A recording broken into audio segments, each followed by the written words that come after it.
नमस्कार साथियों, प्रकाश पुंज चैनल पर आपका स्वागत है। और आज की इस क्लास में हम हिंदी भाषा पर पढ़ने वाले हैं।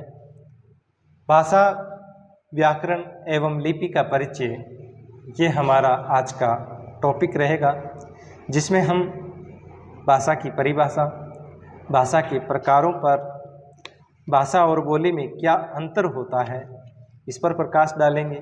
साथ ही भाषा से जो बोलियां निकली है उनको अलग अलग प्रकार से वर्गीकृत करेंगे। जैसे 5 भागों में उनको वर्गीकृत करके फिर उन बोलियों के बारे में हम पढ़ेंगे। इस प्रकार से हिंदी भाषा से 18 बोलियों का अध्ययन हम करेंगे।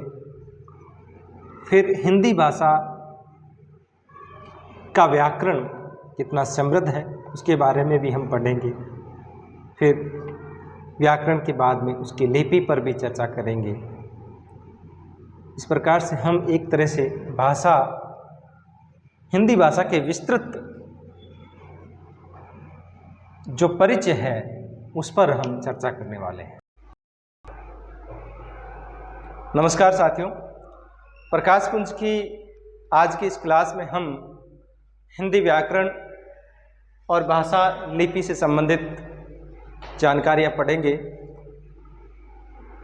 जैसा कि आपको पता है कि मनुष्य जाति का इतिहास जो है संप्रेषण के माध्यम रहा है, और संप्रेषण का माध्यम रही है भाषा। भाषा प्रारंभिक अवस्था में केवल सांकेतिक रूप में आई थी। फिर धीरे धीरे मनुष्य ने उसको बोलना सीखा, उसको लिखना सीखा। इस प्रकार से भाषा का उद्भव हुआ, और आज हम इसी टॉपिक को पढ़ने जा रहे हैं। तो भाषा की परिभाषा लिखी हुई है। भाषा वह माध्यम है जिसके द्वारा हम अपने भावों, विचारों को बोलकर, लिखकर प्रकट करते हैं, उसे हम भाषा कहते हैं। राजस्थान की RBSC की किताब है भाषा प्रबोध एवं रचना। उसके अंदर भाषा के 2 ही प्रकार बताए गए हैं, मौखिक भाषा और लिखित भाषा। जबकि एक तीसरा भाग या प्रकार जिसे हम कहते हैं सांकेतिक भाषा, ये प्रारंभिक अवस्था में था और इसे भी अभी भी होना ही चाहिए। मौखिक भाषा मनुष्य जिसके द्वारा बोलकर अपने भाव और विचारों को प्रकट करता है वह मौखिक भाषा कहलाती है। और लिखित भाषा जिसमें व्यक्ति अपने भावों और विचारों को लिख करके प्रकट करता है उसे हम लिखित भाषा कहते हैं। मौखिक भाषा और लिखित भाषा में अंतर क्या है, कौन सी भाषा सही रहती है और किसके साथ मनुष्य ज़्यादा सहज रहता है। मौखिक भाषा एक अशिक्षित व्यक्ति भी बोल सकता है, अपने भाव और विचारों को प्रकट कर सकता है। लेकिन यह होता है कि मौखिक भाषा को हम सहज करके नहीं रख सकते, उसका कहीं संग्रह नहीं कर सकते। और लिखित भाषा में दस्तावेज के रूप में भाषा हमारे संग्रह में शामिल रहती है, उसे हम सहज करके रख सकते हैं। इस प्रकार से दोनों की अपनी अपनी उपयोगिता है। सांकेतिक भाषा आज भी चलती है और मूक बधिरों के लिए इसी भाषा का प्रयोग आज भी किया जाता है। हमारी जो भाषा है हिंदी, जिसे राजभाषा का दर्जा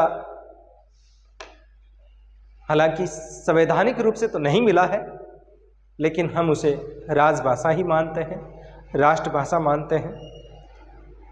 तो वहीं से हम शुरुआत करने जा रहे हैं। भाषा और बोली,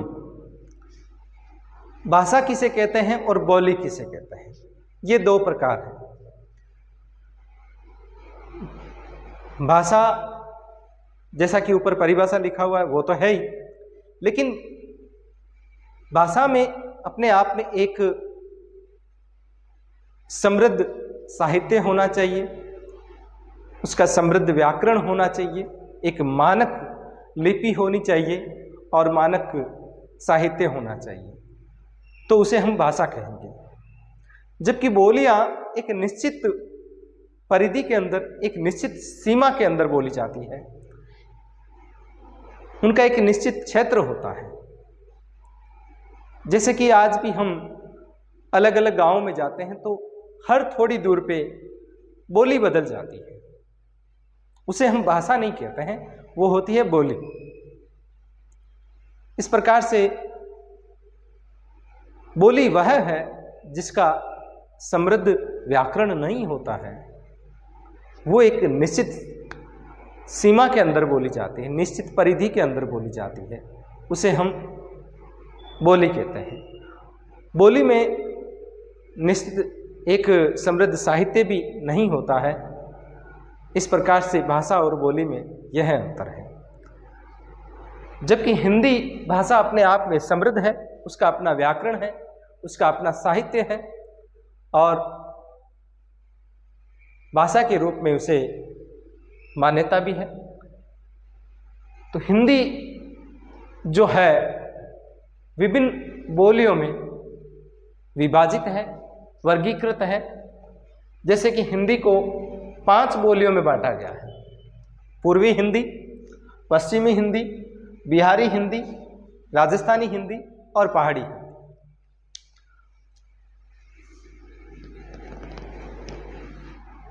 पूर्वी हिंदी ये उस क्षेत्र विशेष में बोली जाती है। पूर्वी जो भारत का पूर्वी क्षेत्र है उस तरफ पूर्वी हिंदी बोली जाती है। और पूर्वी हिंदी में कौन कौन सी बोलियां आती है उसके बारे में हम देखते हैं।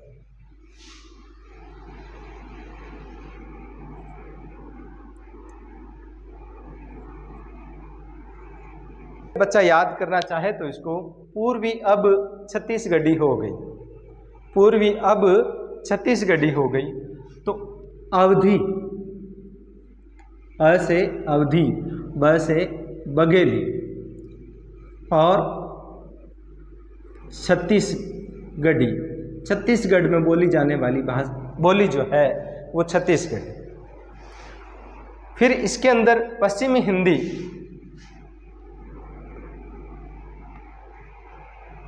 भारत का मानचित्र देखेंगे तो पश्चिमी क्षेत्र में जो बोलियां बोली जाती है वो पश्चिमी हिंदी के अंतर्गत आती है।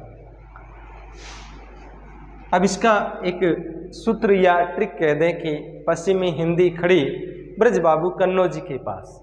मैं लिख देता हूं यहाँ पर, फिर इसको अपने आराम से कर लेंगे। खड़ी ब्रज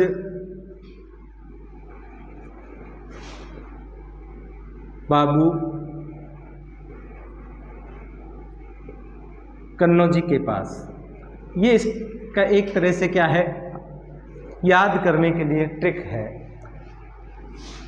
तो नंबर 1 खड़ी बोली। पश्चिमी हिंदी में कौन कौन सी बोली आती? खड़ी बोली। दूसरी ब्रज और तीसरी बांगरू, हरियाणा क्षेत्र में बोली जाती है। और फिर है बुंदेली, बुंदेलखंड क्षेत्र में बोली जाती है। और फिर कन्नौज क्षेत्र में कन्नौजी। इस प्रकार से बोलियों का वर्गीकरण किया गया है। बिहारी, बिहारी में मैथिली, मगही और भोजपुरी।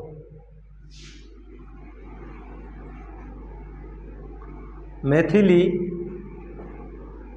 मगही, भोजपुरी।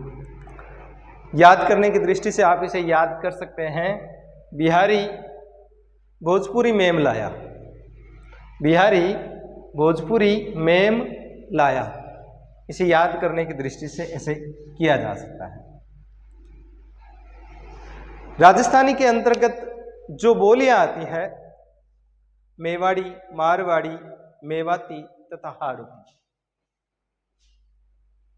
मेवाड़ी,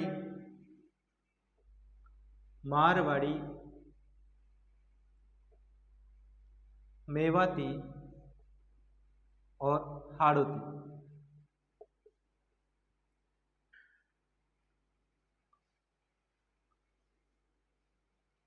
तो इनका भी अलग अलग क्षेत्र है। मेवाड़ी मेवाड़ की तरफ बोली जाती है, मारवाड़ी जो है मारवाड़, और मेवाती मेवात की तरफ, और हाड़ौती हाड़ौती जो क्षेत्र है भूगोल में हम पढ़ते हैं उस क्षेत्र में बोली जाती है।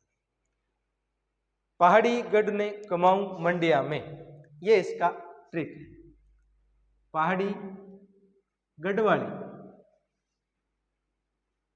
पहाड़ी गढ़वाली, पहाड़ी गढ़ ने कुमाऊनी। दूसरी कौन सी है? कुमाऊनी। मंडियावली,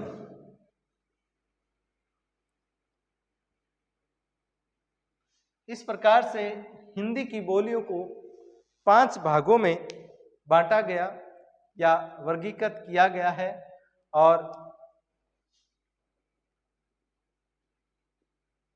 ये सारी बोलियां मिलाकर के 18 बोलियां मानी जाती है हिंदी की।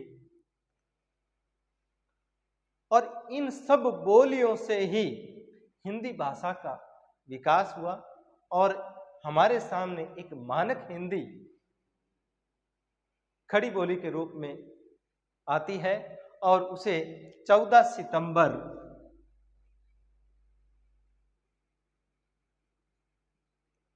1949 को भारत की राजभाषा के रूप में स्वीकार कर लिया गया। और भाषा की विविधता के कारण हिंदी के क्षेत्रीय अलग अलग क्षेत्रों में जो अलग अलग बोलियां बोली जा रही थी उनको अलग अलग क्षेत्रों में बांट दिया गया, ग्रुप बना दिए गए। ए ग्रुप की ये बोलियां, बी ग्रुप की ये। तो इस प्रकार से राज्यों का भी विभाजन हुआ। ए ग्रुप के ये राज्य रहेंगे, बी ग्रुप के ये रहेंगे, और उनको संवैधानिक रूप से अलग अलग मान्यताएं प्रदान की गई। जैसा कि हम भाषा और बोलियों का वर्गीकरण पढ़ रहे थे और अलग अलग बोलियों को अलग अलग तरह से विभाजित किया गया है, आते हैं हम भाषा के व्याकरण की ओर। हिंदी भाषा और व्याकरण। व्याकरण किसे कहते हैं? जो भाषा का विश्लेषण करती है उसे व्याकरण कहते हैं। जो हमें भाषा को शुद्ध रूप से लिखना, बोलना, बिल्कुल नियमों के अंतर्गत सिखाती है, उसे हम भाषा कहते हैं। एक तरह से कहा जाए तो भाषा संबंधी नियमों की जानकारी देने वाला शास्त्र ही व्याकरण कहलाता है। इसके अंतर्गत व्याकरण में हिंदी की विभिन्न ध्वनियां, जैसा कि हमने ध्वनियों के बारे में पढ़ा था कि किस प्रकार से ध्वनि से ही मौखिक भाषा का विकास हुआ, सांकेतिक भाषा का विकास हुआ, और भाषा उसके बाद में हमारे सामने लिखित रूप में वर्ण, पद, पदांश, शब्द, शब्दांश, वाक्य, वाक्यांश, ये सभी एक भाषा की विवेचना करने के लिए और भाषा के घटक के रूप में काम आते हैं, और इन्हीं को हम एक तरह से भाषा के अंतर्गत हम पढ़ते हैं। मोटे तौर पर देखा जाए तो हिंदी व्याकरण को 3 भागों में बांटा गया है: वर्ण विचार, शब्द विचार, वाक्य विचार। इसके अंतर्गत पूरी की पूरी व्याकरण समाहित हो जाती है। वर्ण विचार देखने में एक छोटा सा टॉपिक लगता है, लेकिन अगर वर्ण विचार हम सही ढंग से नहीं पढ़ते हैं या वर्ण विचार में हम वर्णों को सही तरह से नहीं सीख पाते हैं तो आगे जाकर के हमें बहुत सारी मुश्किलें उठानी पड़ सकती है। जैसे संधि है, समास है, इसके अंतर्गत भी हमें वर्ण की आवश्यकता रहती है। शब्द विचार, वाक्य विचार, इन्हीं भागों के अंतर्गत पूरा का पूरा व्याकरण समाहित है। इन टॉपिक को भी हम अलग अलग से, वर्ण विचार एक अलग हमारा टॉपिक रहेगा, शब्द विचार रहेगा, वाक्य विचार रहेगा, हम इनको अलग अलग प्रकार से पढ़ेंगे। नागरी लिपि का परिचय और वर्तनी। फिर बात आती है क्योंकि भाषा, व्याकरण, व्याकरण की हमने परिभाषा बता दी, फिर आती है आपके लिपि। लिपि किसे कहते हैं? भाषा की ध्वनियों को जिन लेखन चिन्हों द्वारा, भाषा की ध्वनियों को जिन लेखन चिन्हों में लिखा जाता है या मौखिक ध्वनियों को लिखकर व्यक्त करने के लिए जिन वर्तनी चिन्हों का प्रयोग किया जाता है उसे हम लिपि कहते हैं। एक तरह से हम जो वर्ण लिख रहे हैं, जो अक्षर लिख रहे हैं, वो एक लिपि के अंतर्गत आते हैं। और सभी की भाषाओं की अपनी अपनी मानक लिपियां हैं। जैसे हमारी हिंदी भाषा की मानक लिपि है देवनागरी। देवनागरी लिपि के अंतर्गत संस्कृत, हिंदी, मराठी, कोंकणी जो गोवा की भाषा है और नेपाली, इन सब की लिपि जो है देवनागरी लिपि है। देवनागरी शब्द पे भी हम विस्तृत चर्चा करेंगे। और रोमन लिपि अंग्रेजी भाषा की लिपि है, गुरुमुखी लिपि पंजाबी भाषा की, और फारसी लिपि उर्दू भाषा की लिपि है। इस प्रकार से अलग अलग भाषाओं की अलग अलग लिपियां हैं। और हिंदी जो है देवनागरी लिपि के अंतर्गत आती है। और देवनागरी मानक शब्दावली बनी हुई है, मानक वर्ण बने हुए, इसके बारे में हम अभी जानेंगे। भारत सरकार के केंद्रीय हिंदी निदेशालय ने हिंदी देवनागरी लिपि के कुछ मानक निर्धारित किए हैं, जैसे कि स्वर, व्यंजन। तो उन स्वरों पर किस प्रकार की मात्राएं लगेगी, देखिए अ, आ, ई समय अधिक लग रहा है, उ, ऊ, री, ए, आई, ओ, औ। होता क्या है कि छोटी क्लास में जब बच्चे को पढ़ाया जाता है तो ए से अनार पढ़ाया जाता है, जबकि ए से अनार नहीं होता है, अ का उच्चारण करना चाहिए। और इस मानक लिपि में अ की कोई मात्रा नहीं होती है। मात्राओं का जैसे कि निर्धारण किया गया है, आ की मात्रा इस प्रकार से लगेगी, फिर ई की मात्रा किसी भी व्यंजन पर जब हम लगाएंगे तो ये स्वरूप रहेगा उसका। फिर बड़ी ई की मात्रा यह रहेगी, छोटे ऊ की मात्रा इस प्रकार से, और बड़े ऊ की मात्रा। लेकिन इसको जब हम र के अंदर लगाते हैं, र के अंदर जब हम लगाते हैं तो छोटे ऊ की मात्रा इतना ही लगती है और बड़े ऊ की मात्रा इस प्रकार से लगानी होती है। फिर आपके री, जैसे कि जब हम कृषि लिखते हैं, संस्कृत लिखते हैं, तो इस प्रकार से ये आता है। फिर ए की मात्रा एक, किसी भी व्यंजन पर जब एक मात्रा लगती है तो ए की ध्वनि। आई की मात्रा के लिए दो मात्राएं निर्धारित की गई है, और ओ की मात्रा के लिए एक डंडी और एक मात्रा निर्धारित की गई है। फिर औ की मात्रा के लिए एक डंडी और फिर 2 मात्राएं निर्धारित की। इसी प्रकार से इसके अंतर्गत आता है अयोगवा वर्ण भी आते हैं, अंग और अह। अंग को हम अनुस्वार कहते हैं।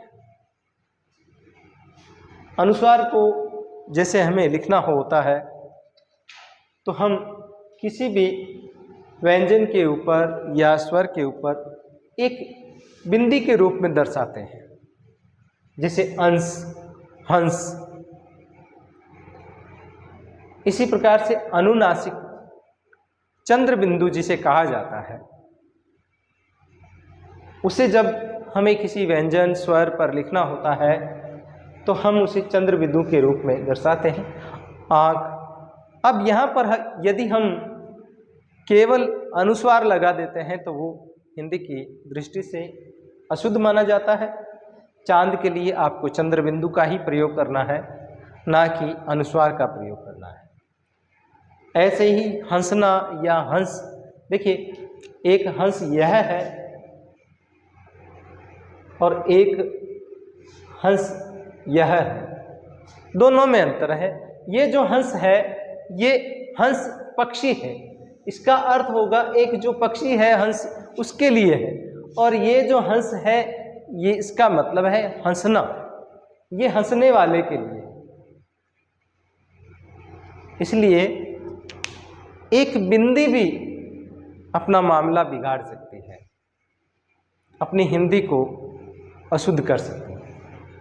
फिर विसर्ग के रूप में जब हम किसी शब्द को या वर्ण को, स्वर को दर्शाते हैं तो वहाँ 2 बिंदियाँ लगती है जिसे हम विसर्ग कहते हैं। जैसे लिखा हुआ दुख, अतः, और इसके अंत में जो ध्वनि आती है ह की, अतः, दुख, अधः गति। इस प्रकार से हिंदी वर्णमाला में ग्रहित स्वर एक है जिसे अन्य भाषाओं से ग्रहण किया गया है। जैसे अंग्रेजी का ओ शब्द हमने ग्रहण किया, ओ वर्ण हमने ग्रहण किया है। जैसे डॉक्टर जब भी हम लिखते हैं तो ये चंद्र बिंदु न लग करके केवल चंद्र लगता है, बिंदु नहीं लगता है, केवल चंद्र लगता है। जैसे डॉक्टर लिखना है, कॉलेज लिखना है, केवल चंद्र लगाना होता है हमें, और कॉपी, कॉलेज, इस प्रकार से ये शब्द बनते हैं और इसे हम ग्रहित स्वर कहते हैं। ये हमारी देवनागरी लिपि में या मानक लिपि के अंतर्गत नहीं है और इसे हमने अंग्रेजी से ग्रहण किया है। ठीक है, ये तो बात होगी स्वर की। अब आते हैं व्यंजन। व्यंजन, स्पर्श व्यंजन संख्या में 25 होते हैं। यहाँ पर मैंने हलंत का चिन्ह नहीं लगाया है क्योंकि जब हम वर्ण विचार पढ़ेंगे तभी मैं इनके अंदर हलंत का चिन्ह लगाऊंगा। हम एक बार एक मानक लिपि के रूप में इसे पढ़ रहे हैं, इसलिए मैं एक लिपि ही लिख रहा हूँ आपके सामने। जैसे ये आपके सामने लिखा हुआ है, एक क वर्ग, च वर्ग, ट वर्ग, त वर्ग और प वर्ग, ये 25 वर्ण हैं और सबका उच्चारण निर्धारित किए गए हैं, सबके लिखने की वर्तनी निर्धारित की गई है। क, ख, ग, घ, ड़, क्योंकि बिना स्वर के इनका उच्चारण संभव ही नहीं है, इसलिए मैंने यहाँ पर हलंत नहीं लगाया है, क्योंकि मुझे इनका उच्चारण स्वर के साथ ही करना है। च, छ, ज, झ, ण, ट, ठ, ड, ढ, ण, त, थ, द, ध, न, प, फ, ब, भ, म। इस प्रकार से स्पर्श व्यंजनों की संख्या है 25। इनके उच्चारण स्थान अलग अलग निर्धारित है। आगे हम वर्ण विचार में पढ़ेंगे, हमारा अगला जो टॉपिक रहेगा वो वर्ण विचार रहेगा। फिर आते हैं आपके अंतस्थ व्यंजन, ये होते हैं 4। मैंने इसी के अंतर्गत ले लिए हैं, बाकी इनका दिन फिर अलग से और होगा। य, व, र, ल, ये 4 हैं। ऊष्म व्यंजन श, श, श, स। उच्चारण की ओर भी ध्यान देना है। श, श, स और ह। फिर आपके 4 व्यंजन संयुक्त होते हैं जो अलग अलग वर्णों से मिलकर बने होते हैं, जिनका विस्तार से वर्ण विचार के अंतर्गत ही करेंगे। एक बार इसको हम देख लेते हैं। छ, त्र, य और श्र।